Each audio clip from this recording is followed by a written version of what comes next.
Once upon a time, not too long ago, there was a dragon named Danny. He lived in a deep, isolated cave along an ocean coast.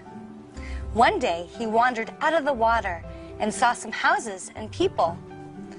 Curious, he lumbered closer for a better look.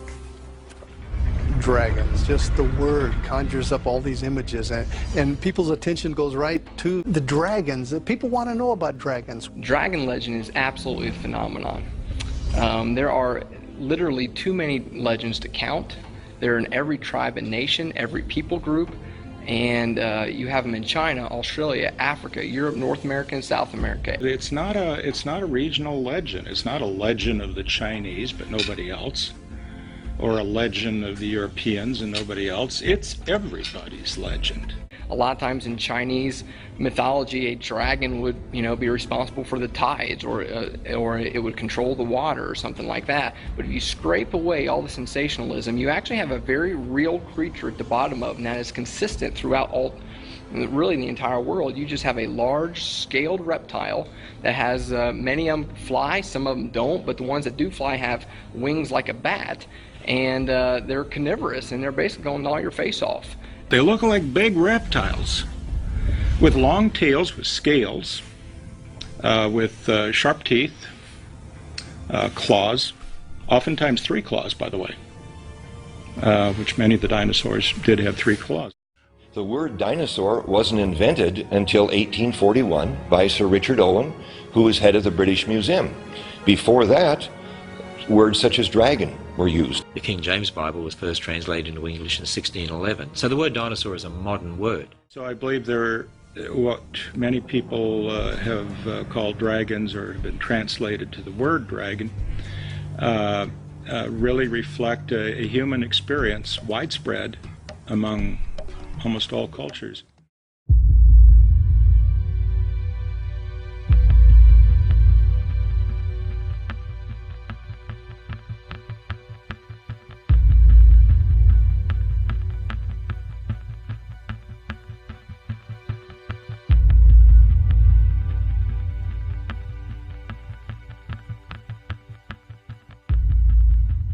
Go to Dallas, Texas, and go south 45 miles to Glen Rose, and you'll find the Paluxy River flows through this little town. Well, that river cuts through this limestone layers. In 1908, there was a flood. It ripped off the bottom of the river, tore off the layer of limestone. 2 foot of limestone was ripped up. Underneath was a new layer of limestone, and when the river dried up that next summer, they discovered there are hundreds of dinosaur footprints. Dinosaur footprints. It's called Dinosaur Valley State Park. Here's a little kid taking a bath in one. But sometimes in this area, they find human footprints with the dinosaur footprints. Human tracks and dinosaur tracks together. Now, some of these human footprints were found inside of the dinosaur footprints, and even some of the dinosaur footprints were found on top of the human footprints, making this a very remarkable discovery that nobody wants to talk about. Well, if you're running through the mud to escape the flood, that's the logical place to step. In the early 1980s, reports of human footprints were found right alongside dinosaur footprints in Turkmenistan. This discovery was published in the Russian newspapers. These footprints were from the Jurassic period and were indeed human.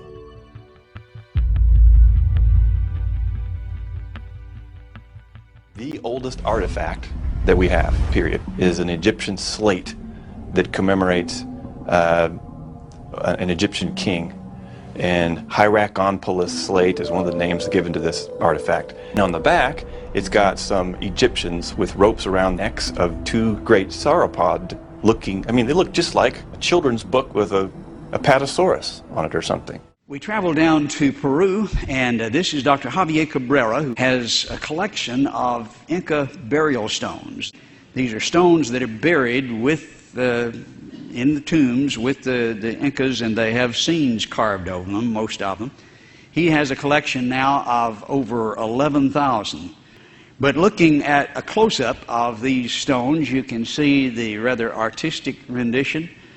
Also in the tombs, you find burial cloths with the same kind of motif there. Obviously, the big claws and the teeth representing dinosaurs. You see it on their pottery. That's relatively easy to date. These are dated at about 2,500 years ago. These are the Moshi pots.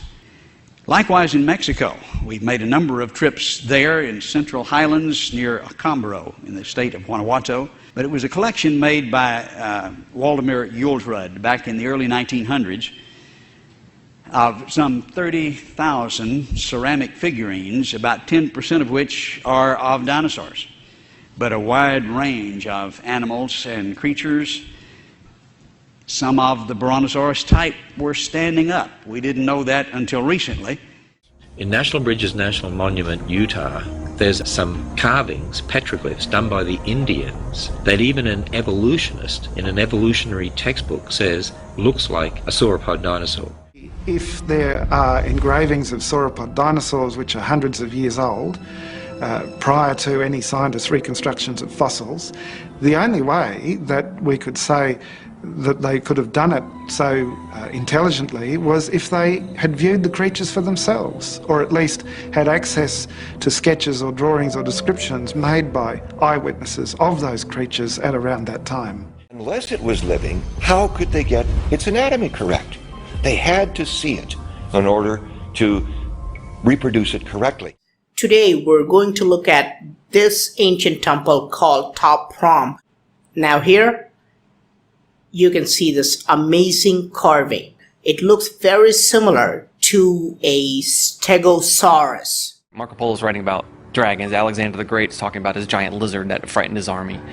And there's all sorts of other accounts in history as matter-of-fact accounts of great lizard-like beasts. In 1845, a newspaper in the town of Geelong in Victoria published a sketch of a creature that the local Aboriginal people had described as a bunyip. Common Aboriginal term for monster. It's often thought of as mythical, but this Aboriginal had big, deep claw marks across his chest, and the description he gave, presumably through an interpreter at the time, was the basis of this sketch in the Geelong Advertiser, and it looks very much like one of the duck-billed dinosaurs. This old-looking photo shows a few Union soldiers and a large pterosaur that we're led to believe was shot down by those men. According to the story, the bird was shot down by soldiers during the American Civil War in 1864 near the city of Vicksburg. Dinosaurs in the form of flying reptiles were a feature of Welsh life until surprisingly recent times. As late as the beginning of the present century, elderly folk at Penlyn in Glamorgan used to tell of a colony of winged serpents that lived in the woods around Penlyn Castle. There is an Indian legend called the Thunderbirds. And according to legend, these huge bird-like creatures would fly and they would actually be able to bring thunder with them. These gigantic pteranodons would catch thermal updrafts of these storms that would lift them to the top of places like the Black Hills. Through history, many cultures have passed down legends. Legends are based on an element of truth. The rest is mythical and left up to your imagination. What is that? And so the legend goes. April 26, 1890, the Tombstone Epitaph published an incredible article of gunslingers shooting the Tombstone Thunderbird right out of the sky. The heck is that thing? Yeah, I guess you did hit it.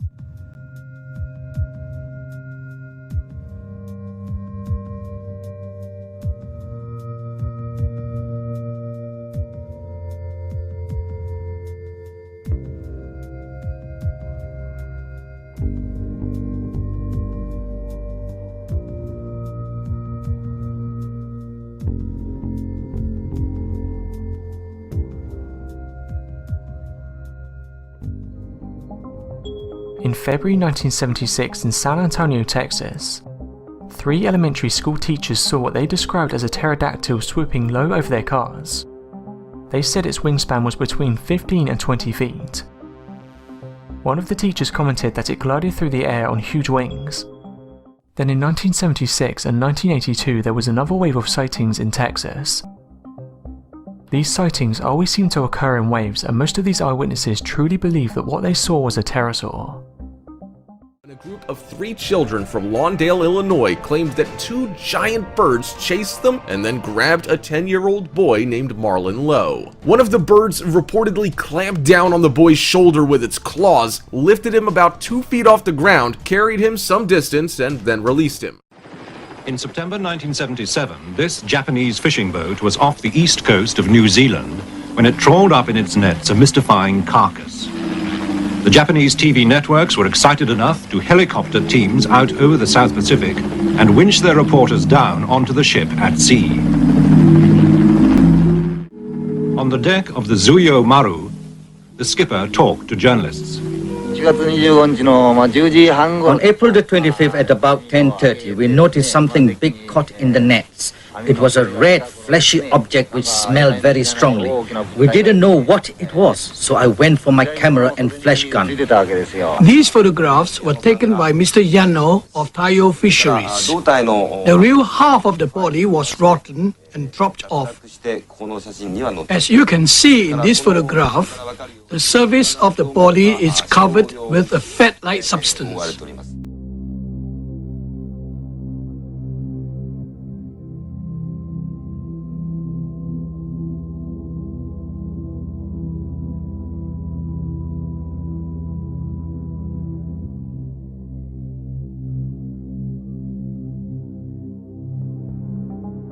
On September the 25th, 2001, a 19-year-old driving along Pennsylvania's Route 119 reported what he describes as flags flapping in a thunderstorm coming from right above his car. When he looked up, he couldn't believe what he was looking at. He described a bird very similar to a pterosaur, and over the next few months there were many more sightings of this creature in Greensville County and Pennsylvania, and the descriptions were all the same. This carcass was found by Russian soldiers stationed near the shore of Far Eastern Island territory of Sakhalin. The mysterious creature was discovered back in 2006. It wasn't long before the creature was taken away from the beach for further study. No further information was released about the creature, but some believe it was some kind of prehistoric animal. Iceland has a giant worm monster. Seriously. Can you see it? That squiggly thing in the water? Suddenly, Iceland isn't laughing about its own version of the Loch Ness Monster. It was dismissed as a charming old legend until recently, when a local man nabbed this video of the mysterious monster with the mouth-garbling 16-letter name, Lagerflotsormer.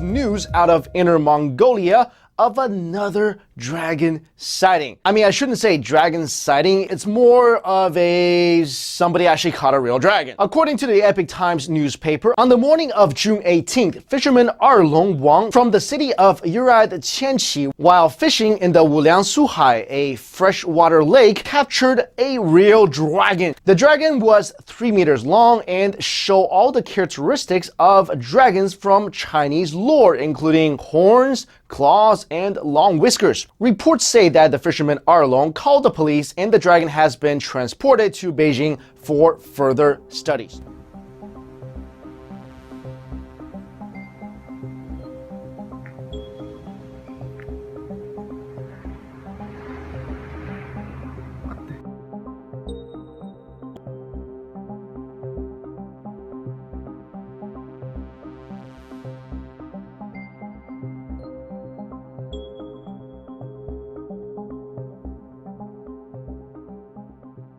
It's the 15-foot mystery, moving slowly and methodically through Alaska's freezing water, garnering almost 500,000 views on Alaska's Bureau of Land Management website. Locals asking if this is Alaska's own version of the Loch Ness Monster, the much talked about China Chomper. So just imagine you're out on a boat ride when you see what you think is a dead seal. So you get closer, only to realize that's not what it is at all. Take a look at your screen right now. This is what a man named Jeff Warren says he found on Wolf Island on Friday. That's just north of St. Simon's Island. He says he was boating with his son when they came across this mystery creature. It was about 4 to 5 feet long, and he says birds had already started to peck at the carcass. So the question now, what is it?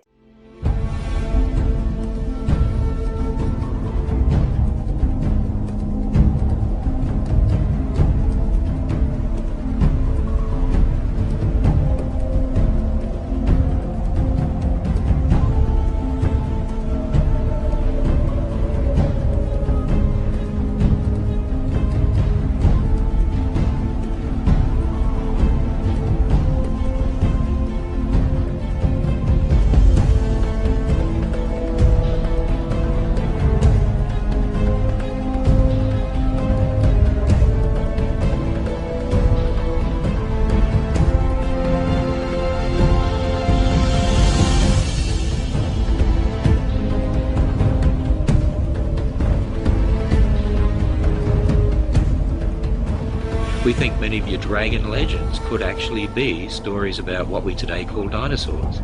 People would say that the dragon legends of old are obviously not true, but it's only obvious because of their preconception that dinosaurs died out so long ago. But when you have this universal theme right across the globe, many different continents, many different cultures, and over a vast span of human history, then there's probably going to have to be some universal core truth there. Dinosaurs are probably used more than anything to convince people of millions of years. I mean, even little kids all know about dinosaurs. Just say the word dinosaurs and see what they say next. They probably would say evolution. Those two concepts are inextricably linked.